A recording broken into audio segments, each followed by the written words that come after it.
Hello guys, welcome back to our YouTube channel. I hope you all well. So today we are going to start our complex analysis MSc third sem का complex analysis which is very important and easy subject. हम उसके unit 1 को start करेंगे। इस video में आपको syllabus के according हर एक टॉपिक सिलेबस के अकॉर्डिंग सिलेबस वाइज मिलेगा और उससे रिलेटेड थ्योरम एग्जांपल सब इसमें इंक्लूड होगा।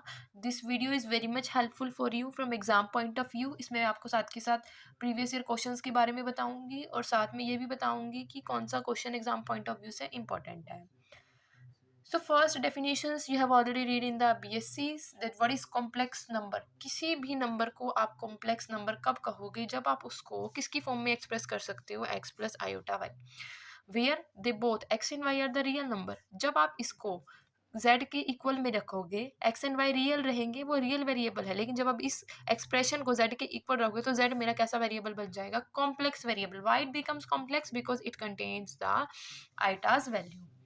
Now we are going to study about the important algebraic properties of complex variable जो आपने स्टार्टिंग से ही पढ़ते आ रहे। कम्यूटेटिव लॉ क्या होता है कि a dot B is equal to B dot A और a plus B is equals to B plus A. दो कॉम्प्लेक्स वेरिएबल है z1 और z2, ठीक है। तो हमारे पास इनका एडिशन कम्यूटेटिव लॉ को सेटिस्फाई करे एज वेल एज मल्टीप्लीकेशन भी। एसोसिएटिव लॉ में तीन कॉम्प्लेक्स नंबर सेटिस्फाई करेंगे, under scalar addition as well as under scalar multiplication. Distributive law के अंदर क्या होता है? A of B plus C is equals to A of B plus B of C. पहले आप उसका स्केलर मल्टीप्लीकेशन करोगे, देन आप उनका अंडर एडिशन। आइडेंटिटी का मतलब क्या होता है? आइडेंटिटी यूनिक होती है। यूनिक का मतलब क्या होता है कि वो जैसा है वो वैसा ही दिखेगा अगर आप उसमें कुछ भी चेंज करते हो। जब आप एडिटिव प्रॉपर्टी किसके साथ लगाते हो? अंडर एडिशन के साथ। तो उसमें जब आप जीरो कभी भी ऐड करोगे तो वही नंबर मुझे मिलेगा, और जब आप उसको अंडर मल्टीप्लीकेशन लोगे 1 के साथ तो वो मेरे को वही नंबर फॉर्म करेगा। 0 as 0 comma 0 for additive identity, 1 for multiplicative identity. One more important view about this video so that we only learn about the basic definitions that are included in first unit that are very much basic regarding the theorems. Now we are studying about the fifth property, existence of inverse। inverse कब exist करता है? जब मैंने z का उल्टा क्या हो जाएगा? Minus z minus x minus y also exist, and इनका इन्वर्स किसके इक्वल होता है? 1 के, where z inverse is the multiplicative inverse भी उसका एग्जिस्ट करेगा। किसी भी कंजुगेट को आप कॉम्प्लेक्स कंजुगेट कब कहेंगे? कंजुगेट का मतलब उसका अपोजिट। अगर आप जेड क्या लेके चल रहे हो? एक्स प्लस आयोटा वाई, तो उसका कंजुगेट क्या हो जाएगा? X conjugate x minus iota y. उससे दूसरे एक्सिस में आपको उसका पॉइंट मिलेगा। तो x plus iota y is defined as x minus iota y, जिसको आप कैसे डिनोट करते हो? z conjugate x minus iota y. Exponential form हमें पता है कि किसकी फॉर्म में होती है? r और थीटा की फॉर्म में। मतलब इसके कॉम्प्लेक्स वेरिएबल के पोलर कोऑर्डिनेट कौन से हैं? r और थीटा। किस पॉइंट के अलोंग? x एंड y के अलोंग। जिसमें आप नॉन जीरो कॉम्प्लेक्स वेरिएबल लेके चलेंगे, जिसमें z क्या होता है? x plus iota y, x क्या होता है? r कोस थीटा, और y क्या होता है? r sine theta. तो जब आप क्या करेंगे? z में इन वैल्यू का सब्स्टिट्यूट करेंगे तो r कॉमन हो जाएगा, बचेगा क्या? Cos theta plus iota sine theta. किसी भी कॉम्प्लेक्स वेरिएबल की मैपिंग को कैसे डिफाइन करते हो? आपने एक मैपिंग ली s और एक mapping Lee t। Two non-empty set in a complex print. To every corresponding to z of set S, they are assigned a unique value w to t। मैंने कोई भी एलिमेंट उठाया, किसका? z का। जब मैंने उस पर मैपिंग दिखाई तो मेरे को किसका एलिमेंट मिला? w। किसका एलिमेंट है वो? t का।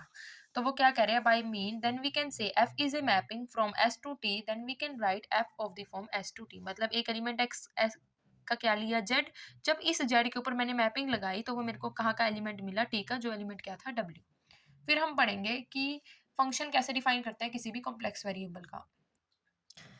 किसी भी फंक्शन को आप कैसे डिफाइन करोगे? कॉम्प्लेक्स वेरिएबल के। दोबारा से मैंने एस और टी कोई भी दो नॉन एम्प्टी सेट ले लिए, उनके कॉरस्पॉन्डिंग एक कॉम्प्लेक्स वेरिएबल लिया z is equals to x plus iota y, किस सेट का? एस का। टू कॉरस्पॉन्डिंग वन और more value of another complex variable.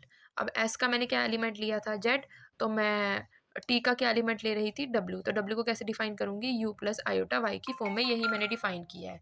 किस सेट का? टी का। तो W is a function of complex variable, तो डब्ल्यू किसका फंक्शन बन जाएगा? जेड का। तो डब्ल्यू को आप कैसे डिफाइन करोगे? एफ ऑफ जेड, जिसमें एफ ऑफ जेड क्या हो जाएगा? F of x plus iota Y.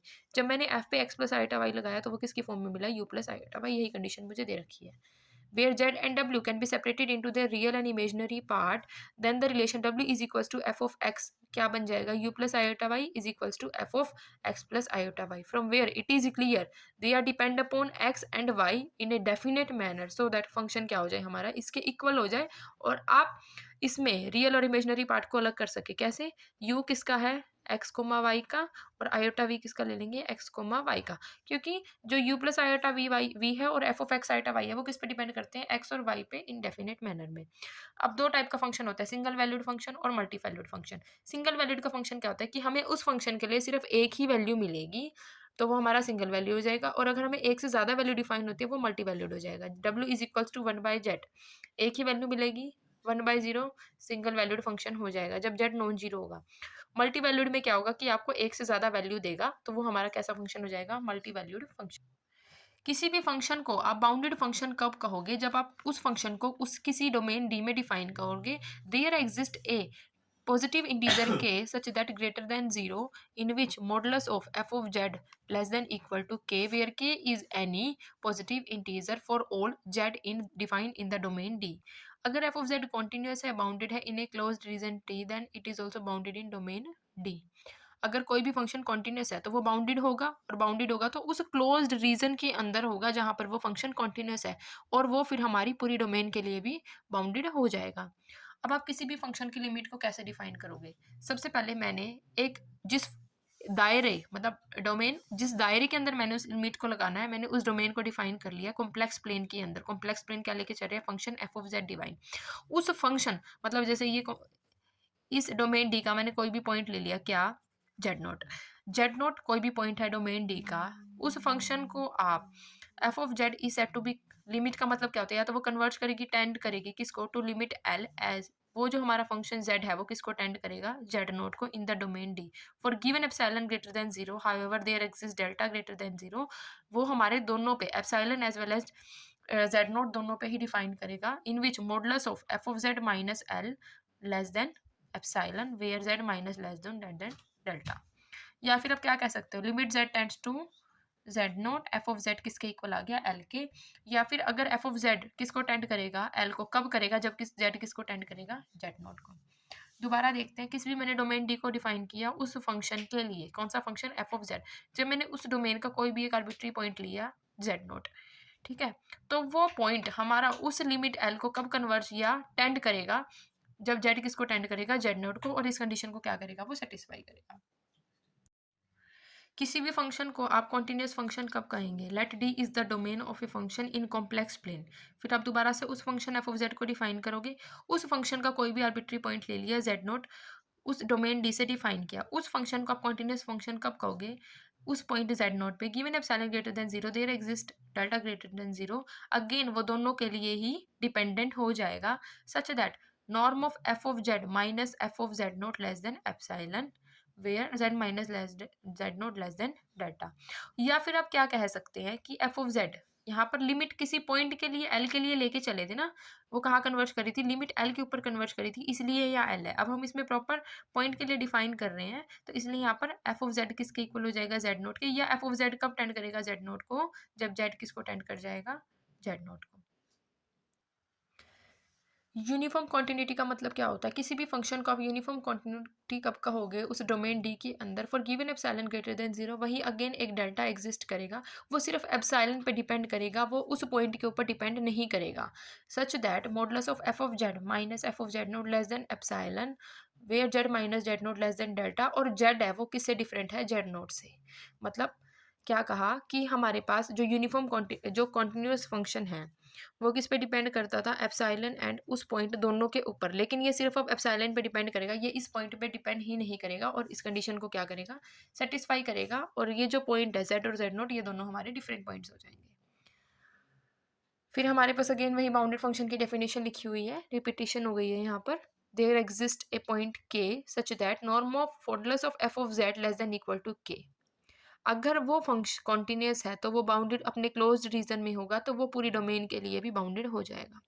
Differentiability को कैसे डिफाइन करते हैं, कोई भी सिंगल वैल्यूड फंक्शन ले लिया उस डोमेन के अंदर, फिर आप उस फंक्शन को डिफरेंशिएबल कब कहोगे, उस पॉइंट के लिए, किस पॉइंट के लिए, जेड नोट के लिए, जब F of Z minus F of Z note divide by Z minus Z note एक फाइनाइट लिमिट, उसकी फाइनाइट लिमिट ही होगी जब जेड किसको टेंड करेगा, जेड नोट को।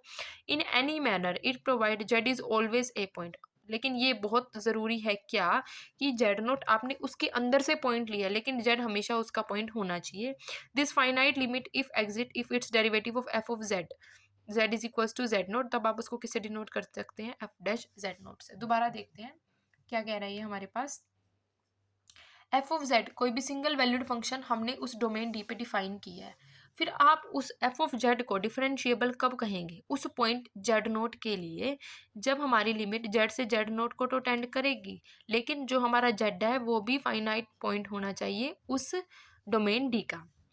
और उसका आप डिनोट किससे करते हैं, एफ डैश जेड नोट से। A function F of Z defined on one value in A domain D, single value मतलब एक ही वैल्यू लेके चलेंगे उस कॉम्प्लेक्स प्लेन की, उसको आप डिफरेंशियल कब खाओगे, उस पॉइंट जेड नोट के लिए।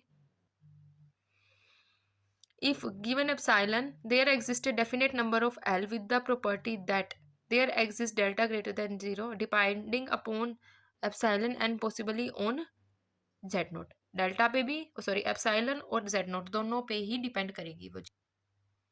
तो फिर हम क्या कर देंगे, जो हमारा फंक्शन है F of Z minus F of Z nought divide by Z minus Z nought में से उस लिमिट फंक्शन को सब्ट्रैक्ट करके लेस देन एप्सिलॉन लेके चलेंगे। ये दोनों पॉइंट्स क्या है, डिफरेंट है। In case L the derivative of F of Z उस पॉइंट जेड नोट के लिए है, मतलब जब आप एल लिमिट लेके चल रहे हो इस पॉइंट के लिए, तो वो हमारा एफ डैश जेड नोट के लिए डेरिवेटिव माना जाएगा। तो हमारा एफ डैश जेड कैसे डिफाइन करते हैं, जेड में increment minus F of Z divide by del Z मतलब जेड माइनस जेड। तो ये हमारी डेफिनेशन थी डिफरेंशिएबिलिटी की।